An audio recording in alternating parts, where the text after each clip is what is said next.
Assalamualaikum warahmatullahi wabarakatuh.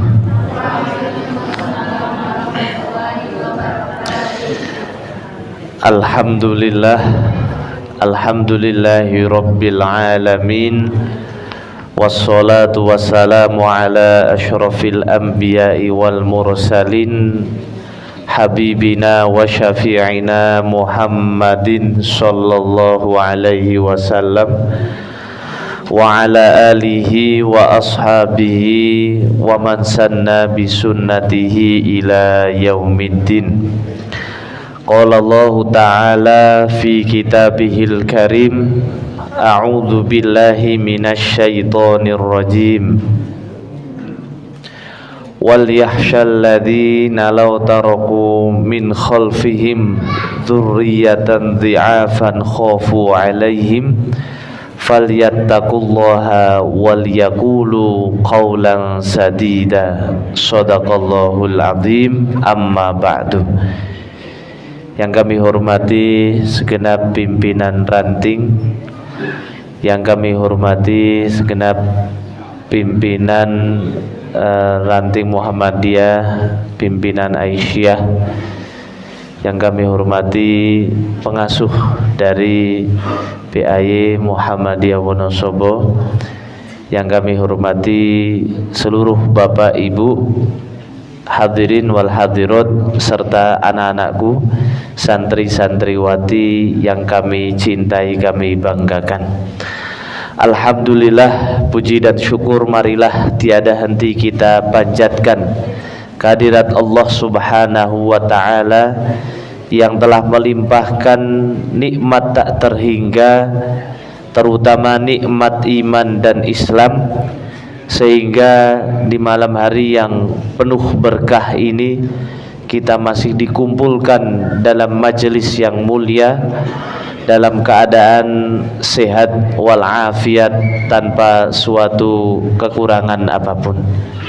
Selanjutnya sholawat beriring salam semoga senantiasa tercurah limpahkan kepada uswah hasanah kita Nabiullah Muhammad sallallahu alaihi wasallam yang telah membawa umatnya dari zaman jahiliyah menuju zaman Islamiyah seperti yang kita rasakan di malam hari ini. Hadirin wal hadirat rahimakumullah. Sehat semua nggih? Alhamdulillah. Pada kesempatan kali ini kita akan membahas sebuah tema, yaitu mewaspadai generasi yang lemah, di mana kita sebagai manusia lahir ke dunia dan sudah ditentukan kapan kita akan meninggalkan dunia. Maka sudah sepatutnya bagi kita untuk merenungi salah satu ayat firman Allah Subhanahu wa ta'ala di dalam Quran surah An-Nisa ayat yang ke-9, di mana kita yang dipilih oleh Allah Subhanahu wa ta'ala sebagai Abdullah, hambanya Allah, dan khalifatullah fil ard, dan menjadi khalifah di muka bumi ini, hendaknya kita merenungkan, jangan sampai kita menjadi generasi yang lemah atau kita meninggalkan generasi setelah kita generasi yang lemah. Dalam Quran surah An-Nisa ayat 9, Allah Subhanahu wa ta'ala berfirman, A'udzu billahi minasy syaithanir rajim. Wal yakhshal ladzina law taraku min khalfihim dzurriyyatan dhi'afan.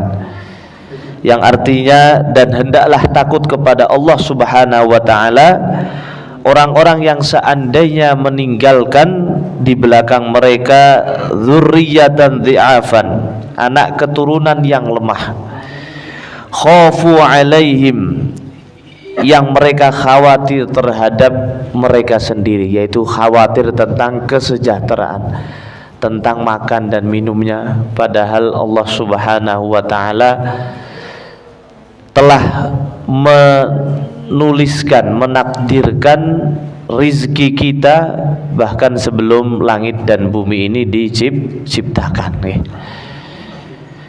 Falyattaqullah, dan oleh sebab itu hendaklah mereka bertakwa kepada Allah. Waliyaqulu qawlan sadida, dan berkatalah perkataan yang benar. Hadirin wal hadirat rahimakumullah, kita sebagai khalifatullah dan sebagai hamba Allah, Abdullah, tidak mungkin mampu mengemban tugas atau amanah yang mulia ini kecuali kita menjadi generasi yang kuat. Atau jangan sampai kita meninggalkan generasi setelah kita, generasi yang lemah. Karena tentu setiap orang yang meninggal akan terputus seluruh amalnya. Idza matal insan in qata'a anhu amaluhu illa min thalath. Ketika seorang itu meninggal, maka terputuslah seluruh amalnya kecuali 3 perkara. Illa min shadaqatin jariyah, kecuali sedekah jariyah, au ilmin yuntafa'u bih, au ilmu yang dimanfaatkan, ilmu yang bermanfaat. Yang ketiga, awaladin sholihin yad'ulah, atau anak yang mendoakan kedua orang tuanya ketika telah meninggal. Maka tidak mungkin yang ketiga ini bisa diraih oleh seseorang ketika telah meninggal kecuali dia meninggalkan anak keturunan yang kuat, bukan sebaliknya generasi yang lemah. Maka sangat rugi kalau misalnya kita tidak memperhatikan keadaan generasi setelah kita. Bukan hanya kita kehilangan kesempatan mendapat amal atau doa yang akan terus mengalir dari anak yang solih-solihah, namun bisa menjerumuskan kita ke dalam siksa api neraka atau tuntutan kelak di akhirat karena kita meninggalkan generasi yang lemah. Hadirin wal hadirat rahimakumullah, maka makna dari generasi yang lemah ini seperti apa? Kemudian dijelaskan oleh para ulama. Maksud generasi yang lemah di sini apakah yang badannya lemah atau badannya sering sakit-sakitan? Ternyata tidak. Yang dimaksud lemah di sini adalah yang pertama dha'ful iman, lemah imannya. Maka jangan sampai kita atau generasi setelah kita imannya itu lemah. Apalagi di tengah kemajuan, perkembangan teknologi yang semakin canggih, dunia ini yang begitu luas, informasi yang begitu luas, seolah-olah hanya dalam genggaman tangan karena kita bisa mengakses semua informasi, semua gambar, semua informasi yang ada di muka bumi ini cukup dalam satu genggaman tangan, yaitu dengan menggunakan gadget atau HP kita. Maka kalau di tengah perkembangan zaman yang justru ujian atau tantangannya lebih berat, kalau kita sampai memiliki dha'ful iman, maka bisa-bisa kita akan terbawa arus di dunia ini ke dalam kemaksiatan dan kelak di akhirat hanya akan menghinakan dan menyengsarakan kita.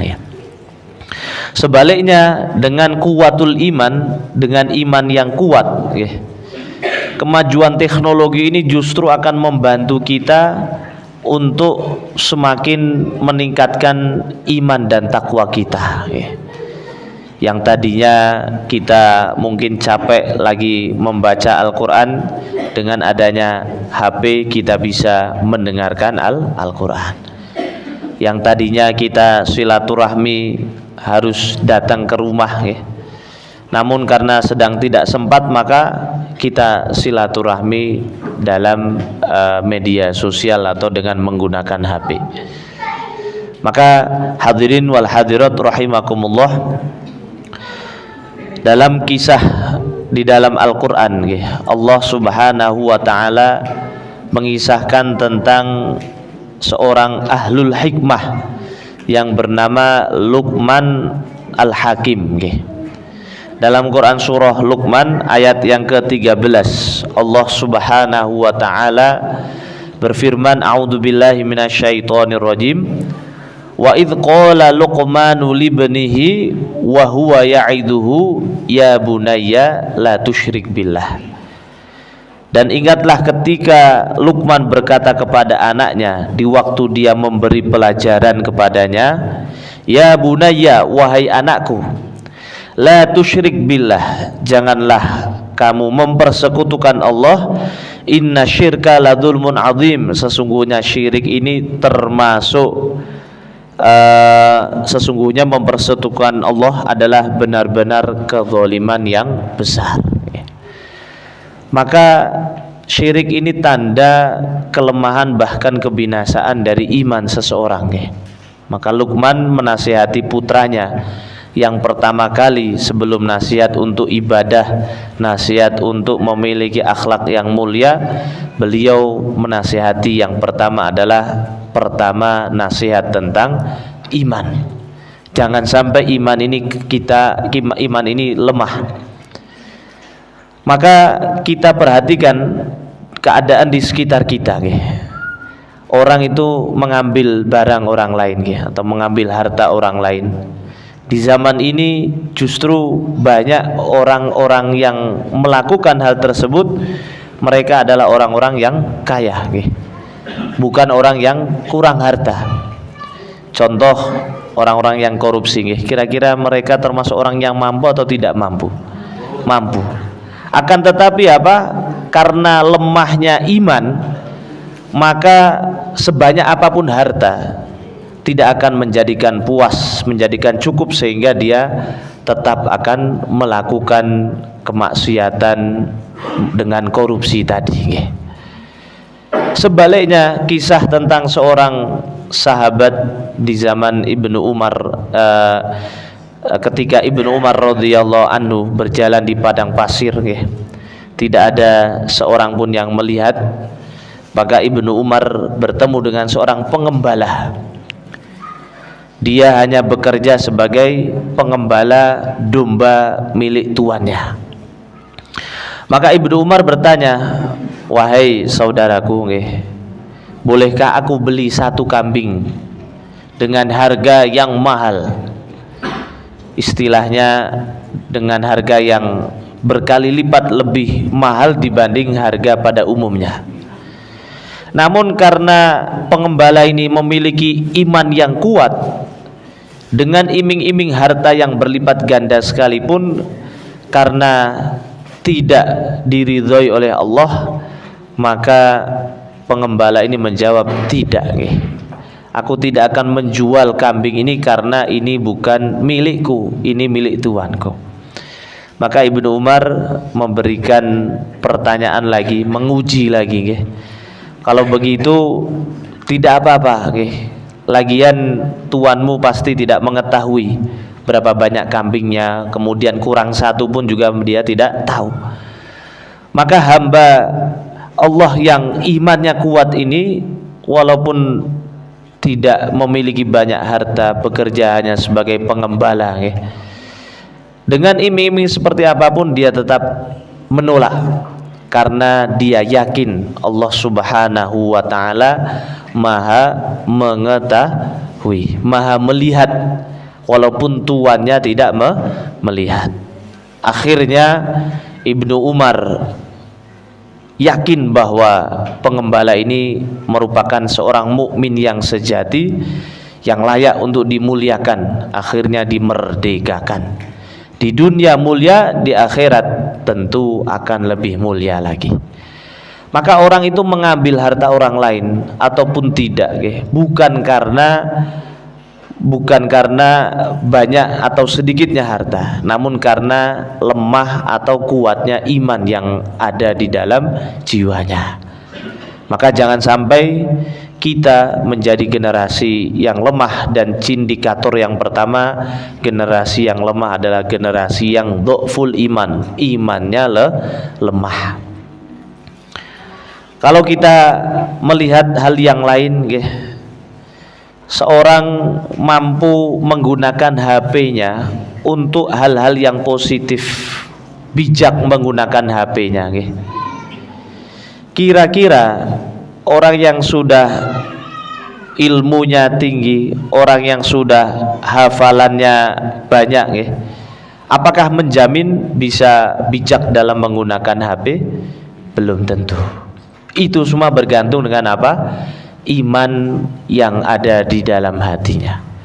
Bahkan seorang yang tidak mondok sekalipun, kalau imannya selalu dijaga, dirawat, bahkan mungkin hadis hanya hafal innamal a'malu binniyat, itu pun tidak tahu artinya. Namun kalau imannya selalu dirawat, dijaga, maka insya Allah dalam keadaan sendirian pun dia akan mampu bijak untuk menggunakan HP. Namun saat ini kita lihat berapa banyak orang yang tidak mampu mengontrol HP-nya, sehingga HP-nya membinasakan dirinya di dunia apalagi di akhirat. Salah satunya dengan adanya judi online. Orang yang melakukan judi online bukan hanya orang yang tidak tahu agama, orang yang tahu agama pun juga banyak. Karena apa? Imannya yang lemah. Belum lagi ada namanya pinjaman online. Belum lagi ada namanya prostitusi online. Wal iyadu billah. Maka hadirin wal hadirat, mari kita kuatkan iman kita. Kalau menurut para ulama, definisi dari iman adalah tasdiqu bil qalb wa taqriru bil lisan wal a'mal bil arkan. Iman itu adalah keyakinan, membenarkan dalam hati, mengucapkan dengan lisan, membuktikan dengan perbuatan. Yang kusu bil maksiyah yazidu bit ta'ah wa yang kusu bil maksiyah. Iman itu akan bertambah dengan ketaatan dan akan berkurang dengan kemaksiatan. Maka alhamdulillah kita berada dalam lingkungan yang saling menguatkan, mengingatkan untuk berbuat kebaikan, terutama santri-santriwati untuk melaksanakan sholat subuh, sholat tahajud. Kira-kira merasa terpaksa atau merasa sadar diri kira-kira? Insya Allah tidak terpaksa, berarti nanti malam Ustadz Muadzin tidak membangunkan, sudah bangun sendiri. Maka untuk berbuat kebaikan itu memang perlu dipaksa, karena setan memiliki 1001 cara untuk menggagalkan manusia untuk melakukan ketaatan. Karena kalau melakukan ketaatan, imannya akan bertambah sehingga semakin kuat, semakin semangat untuk beribadah. Maka di pertemuan sebelumnya sudah kita bahas, wala ladzatu liman la sabara lahu. Tidak ada kenikmatan kecuali bagi orang yang memiliki kesabaran. Orang tidak mampu merasakan manisnya baca Al-Quran kecuali dia sabar baca terus Al-Quran. Mungkin awalnya terpaksa, yang kedua sedikit terpaksa, yang ketiga sudah tidak terpaksa. Sholat malam awalnya berat, kemudian dipaksa tidak berat, dipaksa semakin ringan, bahkan selama kelamaan akan menjadi ketagihan. Maka hadirin wal hadirat rahimakumullah, mari kita jaga iman kita dengan menjauhi kemaksiatan, dan juga menambah atau meningkatkan iman kita dengan melakukan segala kebaikan atau kebajikan. Kemudian yang selanjutnya dalam kisah Nabi Yakub alaihissalam. Kalau tadi di Quran surah Luqman ayat 13, sekarang Quran surah Al-Baqarah ayat 133. Allah Subhanahu wa taala berfirman, a'udzubillahi minasyaitonirrajim. Am kuntum syuhada a'idh hadara Ya'qubal maut. Ingatlah ketika Nabi Yakub sedang menghadapi ajal atau sedang sakaratul maut. Di tengah sakaratul mautnya Nabi Yakub, beliau tidak melupakan, beliau tetap memfikirkan, mengkhawatirkan keadaan tentang anak-anaknya, bagaimana keadaan anak-anaknya setelah beliau meninggal. Namun yang dikhawatirkan bukan bagaimana makan, minum, rumah dan lain sebagainya. Yang dikhawatirkan oleh Nabi Yakub adalah ma ta'buduna mim ba'di.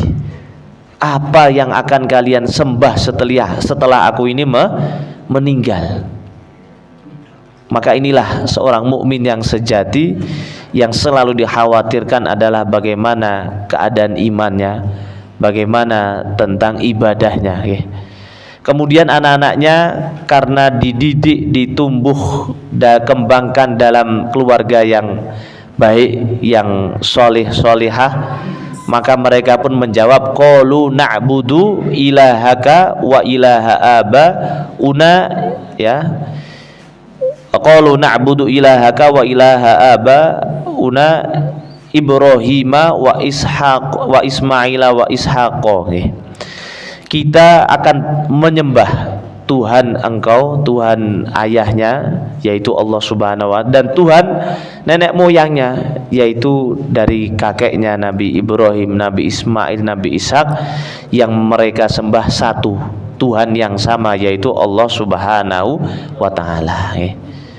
Dan insya Allah kalau kita ini imannya kuat, urusan dunia Allah akan luaskan, Allah akan mudahkan segala urusannya di dunia.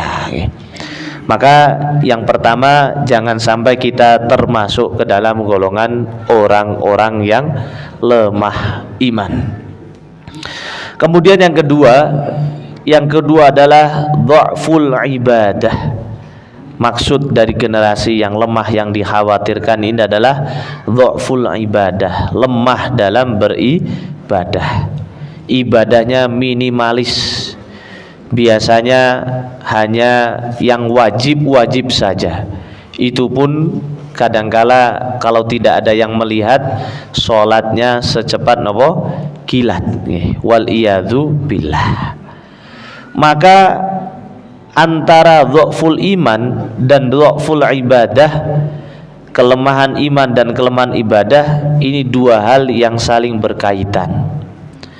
Seseorang kalau sudah imannya lemah, masjid sedekat apapun dari rumahnya tetap sulit untuk bisa sampai di masjid.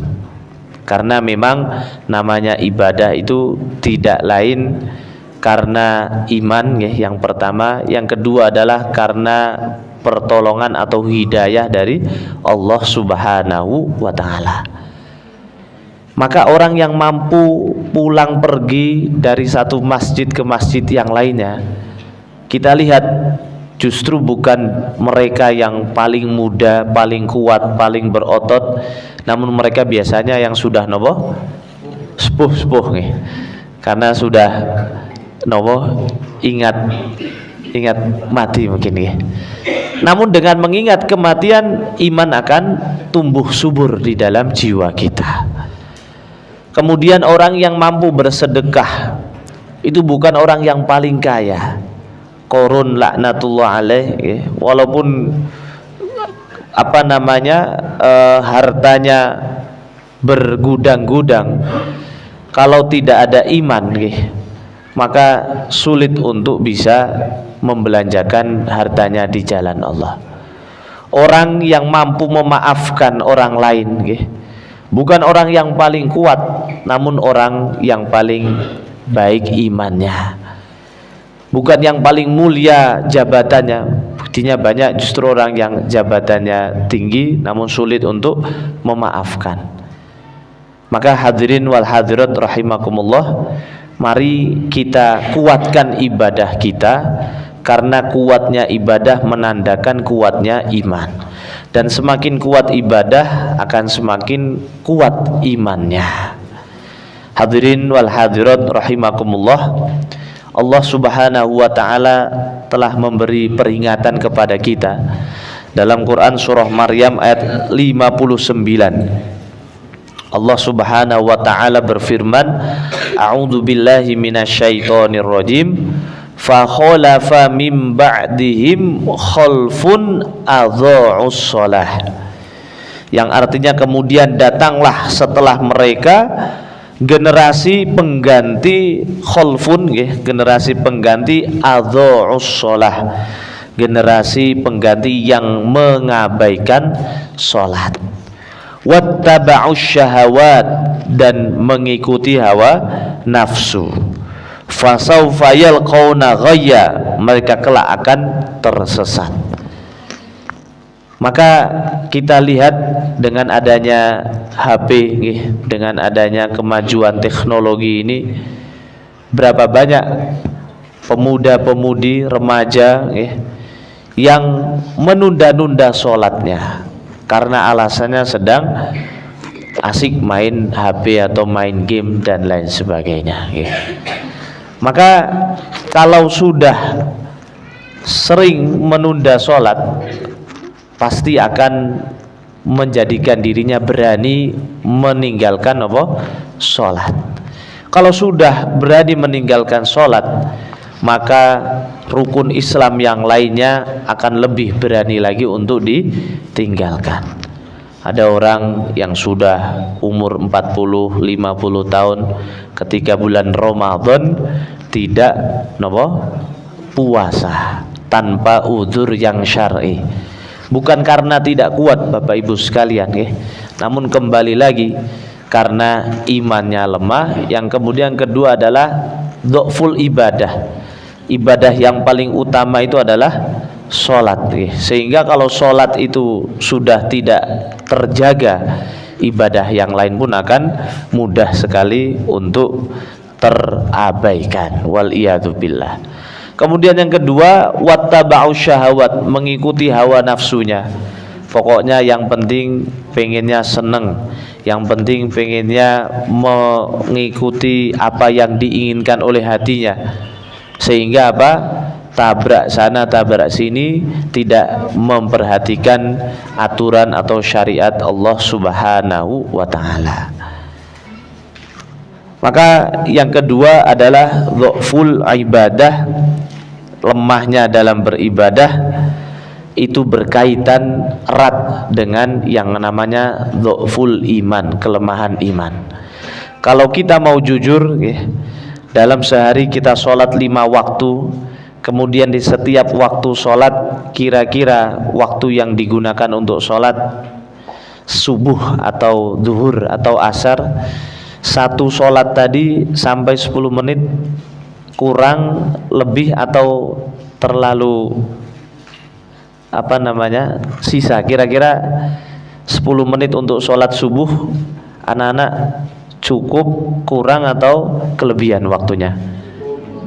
Cukup ya, Masya Allah. Berarti sholatnya, bacaannya panjang-panjang nih, Masya Allah. Maka sholat yang sekitar 5-7 menit, kemudian kalau kita kalikan 5, sekitar 35 menit. Kalau misalnya satu kali sholat 7 menit, berarti satu hari untuk sholat yang fardu tidak sampai satu jam, bahkan hanya setengah jam lebih 5 menit. Namun untuk melaksanakan hal tersebut, Masya Allah, beratnya minta ampun. Kecuali orang-orang yang diberi yang kuat imannya dan diberi hidayah oleh Allah Subhanahu wa taala. Maka sunnahnya ketika kita mendengar hayya 'alas shalah, muadzin mengucapkan hayya 'alas shalah, doanya adalah apa? La haula wala quwwata illa billah. Sebaliknya ketika kita sedang dibisikkan oleh setan, ayo melakukan maksiat ini, ayo meninggalkan sholat ini, ayo mengambil barang orang lain, maka ucapkan dalam diri kita juga sama, la haula wala quwwata illa billah. Karena kita tidak mungkin mampu melakukan amalan sekecil apapun kecuali atas hidayah dari Allah Subhanahu wa taala. Sebaliknya, sekecil apapun kemaksiatan tidak mungkin bisa kita tinggalkan, kita jauhi kecuali karena hidayah dari Allah Subhanahu wa taala. Di Quran surah An-Nur ayat 21 Allah Subhanahu wa taala berfirman, a'udzubillahi minasyaitonirrajim, walaula fadlullahi 'alaikum, kalaulah bukan karena karunia Allah kepada kalian, wa rahmatuhu, dan kasih sayangnya, ma zaka minkum min ahadin abadah, tidak ada seorang pun dari kalian yang mampu menjauhi dosa selamanya, kecuali apa? Atas karunia dan kasih sayangnya Allah Subhanahu wa ta'ala. Maka penting bagi kita untuk selalu menyadari dan selalu mengucapkan la haula wala quwwata illa billah. Kita mampu melaksanakan sholat tahajud, la haula wala quwwata illa billah. Kita mampu hadir malam hari ini dalam majelis ilmu yang mulia, itu juga semua atas izin Allah Subhanahu wa ta'ala. Baik, yang ketiga, setelah yang dimaksud lemah, generasi yang lemah adalah lemah iman, yang kedua adalah lemah ibadah, yang ketiga adalah dha'ful ilmi atau lemah ilmu. Karena ilmu ini yang akan merawat dan mengembangkan iman dan ibadah tadi. Sehingga dalam hadis Nabi sallallahu alaihi wasallam bersabda, man yuridillahu bihi khairan yufaqihu fiddin. Barang siapa yang Allah inginkan kebaikan, maka Allah akan fahamkan dirinya perkara agama. Iman kalau tidak ditambah dengan tolabul ilmi, maka bagaikan tumbuhan yang berada di tempat yang tandus, tidak ada air, panas, kering, tidak pernah disirami, otomatis semakin lama akan semakin layu, bahkan mati. Iman juga sama, ibadah kita juga sama.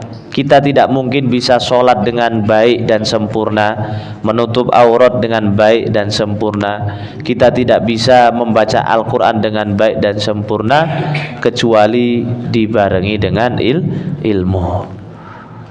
Maka orang yang paling cerdas bukan orang yang hanya meraih prestasi atau juara dalam lomba olimpiade dan lain sebagainya. Justru orang paling cerdas adalah yang faham agama. Kita lihat beberapa fenomena akhir-akhir ini, seorang mahasiswi kedokteran di Semarang. Seharusnya kan mahasiswi kedokteran itu istilahnya otaknya itu cerdas.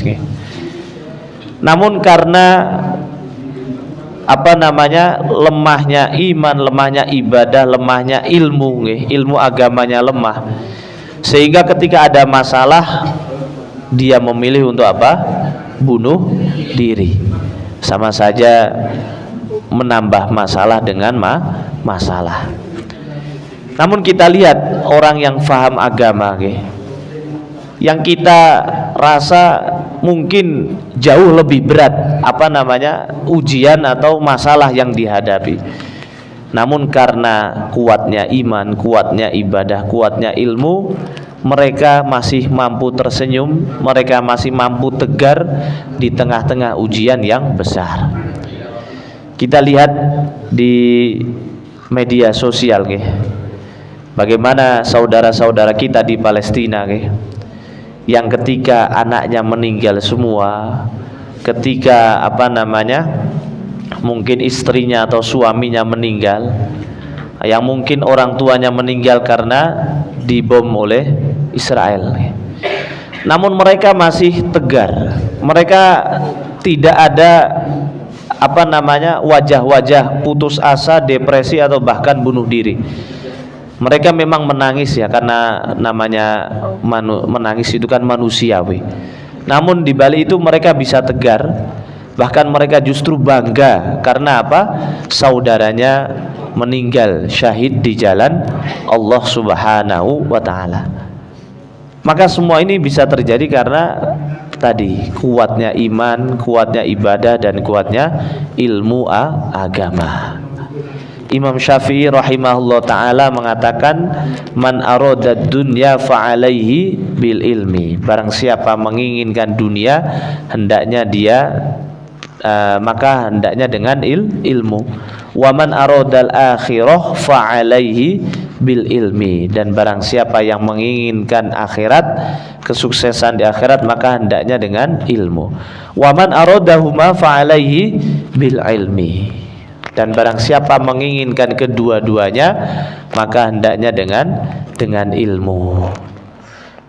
Namun lagi-lagi di akhir zaman ini di zaman yang penuh dengan kecanggihan teknologi, kira-kira baca buku dengan baca HP kita, baca WhatsApp, baca status orang, kira-kira lebih banyak mana dalam sehari? HP, alhamdulillah, jujur nih kita. Maka lagi-lagi HP ini menjadi ujian yang paling berat, ujian yang paling berat bagi kita. Sehingga alhamdulillah mungkin di pondok ada pembatasan penggunaan HP. Itu justru yang lebih baik untuk kita. Karena agar kita bisa mengontrol dalam penggunaan HP ini. Hadirin wal hadirat rahimakumullah. Dan di dalam Al-Qur'an, di dalam Al-Qur'an surah Al-Mujadilah ayat 11, Allah Subhanahu wa ta'ala menegaskan kemuliaan orang-orang yang diberi ilmu. A'udzubillahi minasyaitonirrajim. Yarfa'illahu alladhina amanu minkum walladhina utul ilma darajat. Allah akan mengangkat orang-orang yang beriman di antara kalian dan orang yang berilmu. Jadi ilman saja belum cukup, namun harus ditambah dengan ilmu. Darajat, beberapa derajat, lebih tinggi, lebih mulia dari yang lainnya. Kemudian di dalam Quran surah At-Taubah tentang jihad, ayat tentang jihad, saking mulianya menuntut ilmu, maka dalam satu kaum tidak boleh semuanya itu untuk ikut berjihad. Wa ma kanal mu'minuna liyanfiru kafah. Janganlah dari golongan orang-orang mukmin itu semuanya pergi untuk berjuang. Namun falaula nafara min kulli firqatin minhum ta'ifatun liyatafaqahu fiddin. Akan tetapi hendaknya ada beberapa orang dari setiap kaum untuk memperdalam agama. Berarti antara menuntut ilmu dan berjihad pahalanya hampir sama. Ini saking mulianya. Maka jangan sampai kita menjadi generasi yang lemah. Salah satu indikatornya adalah lemah ilmu, terutama ilmu agama. Selanjutnya yang keempat, maksud dari lemah di sini adalah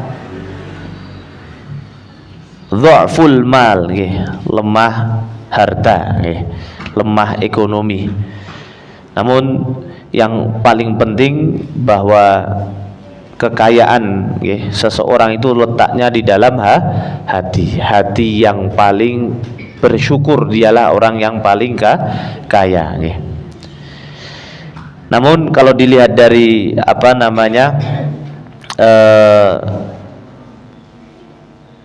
zahirnya, bahwa maksud lemah di sini adalah lemah ekonomi. Sehingga seorang yang beriman tidak boleh dia hanya fokus untuk akhirat saja, kemudian mengabaikan dunianya. Karena namanya kita hidup di dunia, kita perlu makan minum untuk menambah tenaga kita dalam beribadah. Kita perlu pakaian untuk menutup aurat. Kita perlu harta untuk sedekah, untuk zakat dan lain sebagainya. Sehingga sudah sebuah keniscayaan bagi seorang mukmin, dia baik dalam urusan akhirat, namun dia juga baik dalam urusan dunia. Kalau kata Umar bin Khattab, wa'mal lidunyaka ka'annaka ta'ishu ghadan, ta'ishu abadan, yang artinya berbuatlah untuk duniamu, seakan-akan kita ini mau hidup selama-lamanya. Sehingga sungguh-sungguh. Wa'mal li akhiratika ka'annaka tamutu ghadan, dan berbuatlah untuk akhiratmu seakan-akan kita ini besok akan meninggal. Berarti di situ ada keseimbangan, tawazun antara perkara dunia maupun perkara akhirat. Dan Imam Syafi'i, Imam Hasan Al-Basri menjelaskan, mengingatkan kita, bahwa walaupun dunia ada di tangan kita, namun yang ada di hati kita adalah tetap akhirat. Maksudnya boleh kita mencari dunia, namun jangan sampai menghalalkan segala cara. Ikhtiar itu wajib, namun hasil biarlah Allah Subhanahu wa ta'ala yang menentukan. Begitu pula di ayat yang lain, Allah Subhanahu wa ta'ala berfirman, A'udzu billahi minasyaitonir rajim, wabtaghi fima ataqallahu ad-darul akhirah wala tansa nasibaka minad dunya. Quran surah Al-Qasas ayat 77. Dan carilah apa yang telah Allah berikan kepadamu untuk darul akhirah, tempat tinggal di akhirat. Allah telah syariatkan kita sholat, syariatkan kita puasa, syariatkan kita zakat, syariatkan kita haji, syariatkan kita amal-amal ibadah yang lainnya. Carilah, gapailah untuk kehidupan akhirat. Wala tansa nasibaka, dan jangan lupa bagian kita di dunia, karena orang yang ekonominya itu stabil, insya Allah sholatnya juga lebih khusyuk. Kira-kira Bapak Ibu sekalian, ketika ada hutang dengan tidak ada hutang, sholatnya lebih khusyuk yang mana? Ketika ada hutang, karena semangat. Maka tentu akan ada perbedaan, sehingga sebagai seorang mukmin harus kuat jasmani maupun ruhaninya. Maka Umar bin Khattab radhiyallahu anhu ketika menjadi khalifah dan ada seorang sahabat yang di pagi hari hanya berdoa saja di masjid, maka Umar pun kemudian memarahi dan memerintahkannya untuk bekerja. Karena Islam tidak mengajarkan kita hanya fokus dalam urusan akhirat, kemudian dalam urusan dunia kita berpangku tangan kepada orang lain. Buktinya Nabi Shallallahu Alaihi Wasallam bersabda, al yadul ulya khairun minal yadis sufla. Tangan di atas lebih baik daripada tangan di bawah. Artinya ketika kita memiliki kelebihan harta, kita bantu orang lain, kita ringankan orang lain, jauh lebih baik daripada kita hanya selalu berpangku menunggu bantuan dari orang lain. Hadirin wal hadirat rahimakumullah, itu yang dimaksud dengan generasi yang lemah ya, yang harus kita waspadai. Yang pertama adalah dhaful iman, lemahnya iman ya. Yang kedua adalah dhaful ibadah, lemahnya ibadah. Yang ketiga dhaful ilm, lemahnya ilmu. Dan yang keempat dhaful mal, atau lemah dari segi ekonomi ya. Dan semoga hal ini menjadi introspeksi bagi kita ya, untuk selalu berdoa dan berikhtiar semaksimalnya sehingga kita bisa menjadi generasi yang kuat dan mampu meninggalkan generasi setelah kita ya, generasi yang kuat pula ya. Dalam kisah Sa'ad bin Abi Waqqas, beliau seorang sahabat yang termasuk dalam golongan 10 orang yang dijamin masuk surga nggih. Dan beliau menjadi pemanahnya baginda Nabi sallallahu alaihi wasallam. Manahnya bukan hanya 1, 3, 4, 5, semuanya mengenai sasaran. Dan beliau ketika sakit parah nggih, kemudian Rasulullah sallallahu alaihi wasallam menjenguk Sa'ad bin Abi Waqqas. Kemudian Sa'ad pun bertanya, "Ya Rasulullah, saya ini memiliki harta yang banyak. Lalu bolehkah 2/3-nya aku wasiatkan?" Karena apa? Aku hanya memiliki seorang anak perempuan 1. Namun Nabi Shallallahu Alaihi Wasallam kemudian menjawab, tidak, 2/3 itu terlalu banyak. Maka kemudian Sa'ad bin Abi Waqqas bertanya lagi, kalau setengahnya bagaimana? 1/2-nya. Maka jawaban Nabi Shallallahu Alaihi Wasallam juga, setengahnya juga terlalu banyak. Bagaimana dengan 1/3-nya? Maka kemudian Nabi Shallallahu Alaihi Wasallam menjawab, ya 1/3 itu sudah banyak, maka boleh 1/3. Akhirnya melalui hadis ini, riwayat ini disimpulkan oleh para ulama bahwa bagi orang yang ingin mewasiatkan hartanya ketika dia akan meninggal, maksimal itu adalah 1/3. Kemudian apa faidahnya? Apa hikmah yang terkandung di dalamnya kok Rasulullah SAW membatasi? Seharusnya kan kalau dari logika kita secara umum kalau harta Sa'ad bin Abi Waqqas atau harta siapapun dihibahkan semuanya untuk perjuangan di jalan Allah kan lebih baik. Namun hikmahnya adalah agar anak keturunannya atau generasi setelahnya itu tidak menjadi generasi yang lemah. Salah satunya lemah dari segi ekonomi, sehingga ada pembatasan. Tidak bukan berarti membatasi dalam beramal, namun mengingatkan kita jangan sampai kita meninggalkan generasi yang lemah. Maka kita siapkan mulai dari sedini mungkin kita doa, kita ikhtiar sambil berdoa di 1/3 malam agar Allah Subhanahu wa taala memberikan kemudahan. Namun insya Allah kalau imannya sudah kuat, ibadahnya sudah kuat, ilmunya juga kuat, maka yang keempat ini pasti akan mengikut, pasti akan ikut. Namun kalau hanya kuat dari yang keempat saja, banyak orang-orang sekarang akhirnya malah tidak bisa tidur karena sibuk mengkhawatirkan hartanya, atau bahkan menggunakan hartanya untuk jalan yang tidak diridhoi oleh Allah, malah menjadi beban bagi dirinya. Maka yang paling penting yang pertama, yang kedua, dan yang ketiga. Semoga Allah mengaruniai kita semua 4 hal tersebut. Allahumma amin. Baik, saya kira itu yang bisa kami sampaikan.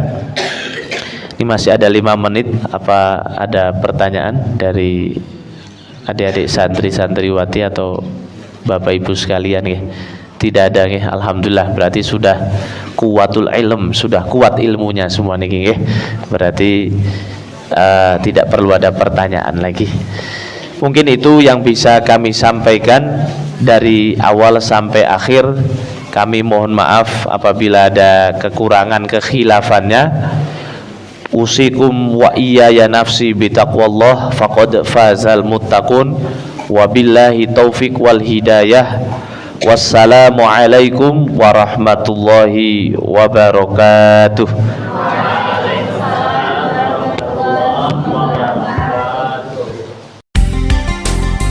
98 FM Purnama Sidi Wonosobo, mencerahkan, inspiratif.